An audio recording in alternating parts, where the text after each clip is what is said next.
Take love easy, easy. Hi, I'm Neil George. I'm Director of London Society Events here. I've had the delight to work with David Sererero recently, and today we're here in Cirque du Soir where he's about to perform and absolutely rock the house. Ever smile too brightly, brightly. Hi, I'm Camilla and I'm really excited about having David Sererero perform at Cirque du Soir tonight. Let your heart break so slightly when your baby says goodbye. Now when the flame is mighty hot, as all lovers have learned, so handle. Hi, my name's Jordana Weekly. I'm the events coordinator at the Dominion Theatre.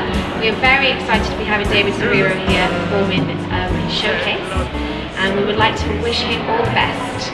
Thank you. Free and easy plan. And if you can take it easy as you can. And what I'm really happy about with David is the way that he's performed in so many various places around London. Not just in the theatres, not just in the opera houses, but he's very passionate about bringing his work beyond these places and actually to the people. To the wise, if to love your Hello, tonight is a big night for me. As you can see, we are in front of the Dominion Theatre where the musical We Will Rock You is actually playing. And I will have the honor to perform my West End debut tonight, so I'm quite very excited and very nervous. So I see you then. Bye bye.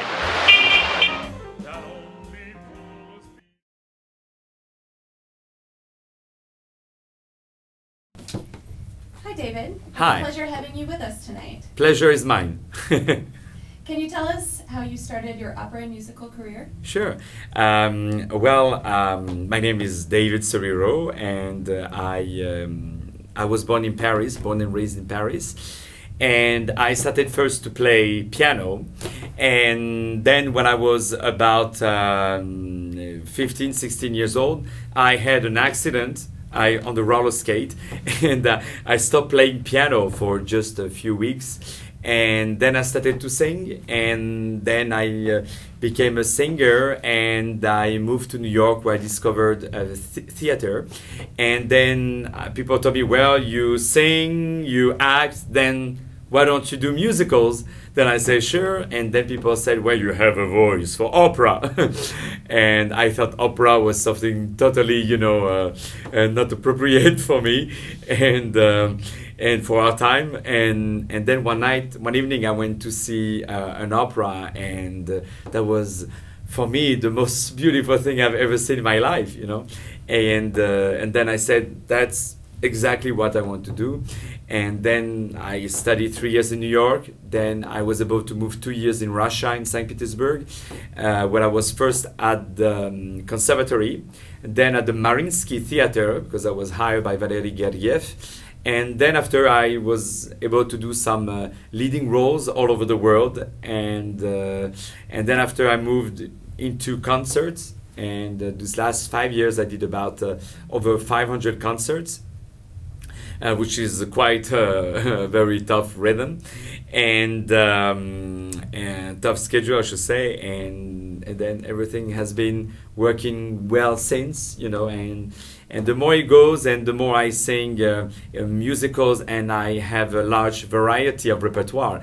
I can sing jazz standards, I can sing French chanson, I can sing opera, of course, from Mozart to Verdi, Puccini, not Baroque, no. And I sing also like musical, gypsy music, Russian music, Bersame Mucho. I mean, all kind of different music. Is just every time to discover new repertoire and to collaborate with new artists is always something that really passionates me. How did you become a producer? Well, it's before being a singer, I always been very passionate by people, and singing was for me a way to express this love to people. And I started to become producer because it was always the start of a meeting with someone. There was like Jermaine Jackson, who is the recent artist that I just produced, the legendary Jermaine Jackson, I should say.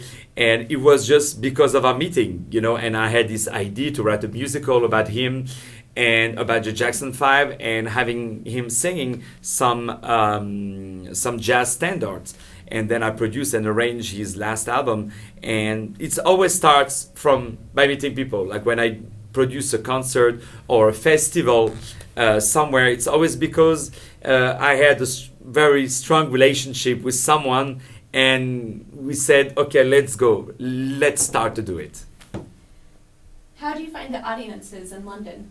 In London, the greatest audience ever. I love you so much. They are, they are very funny. Actually, they are they love to be entertained. And I thought that they were very hello with a cup of tea. I thought they were like that, but actually, they love to have fun, and it's also because it's the result of it is that London, like New York, is a very cosmopolitan city. And you have a lot of Russians, you have, of course, a lot of French, you have a lot of all communities. And it's always a pleasure when you perform somewhere and you see this whole variety. And they just love to have fun and to express their feelings. But also what I can tell you is that compared to Paris, in Paris they have a large theater culture. In London, they have a lot of musicals, So when I sing some Broadway musicals in Paris, it doesn't sound the same way that when I sing it in London.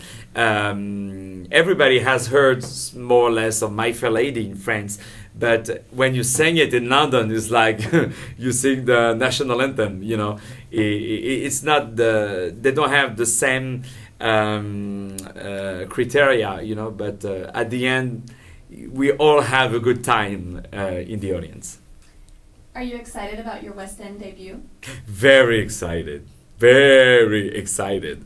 And I thank so much the Dominion Theatre, who has invited me to perform this concert. And I remember, it's like when I arrived in New York in 2001, right after September 9/11, and I remember walking the streets of Broadway and seeing all these musicals. And 10 years later, I'm coming back on Broadway, producing my own musical there, which was The Leap of Faith and Chaplin.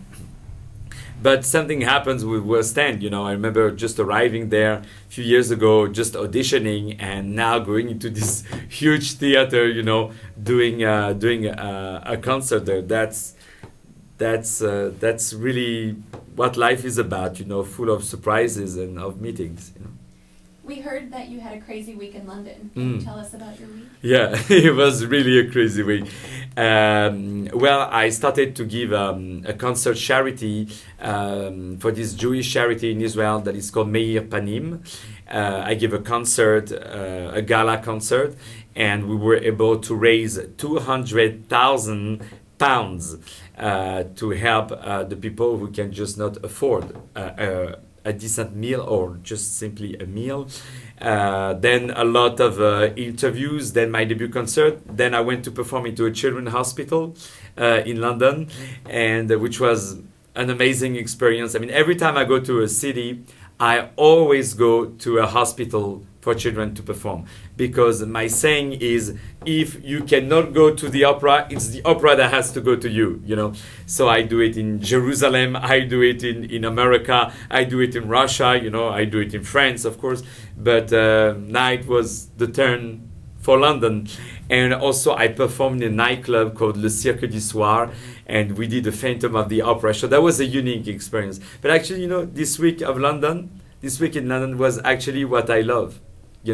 Is to mix also people, to mix audience, because the children at the hospital, they might never go to see me at the opera. The people at the opera might never go to see the show that I did at Le Cirque du Soir, this nightclub. The people of the nightclub, they probably never go to the Dominion Theatre. So, this is what it was about.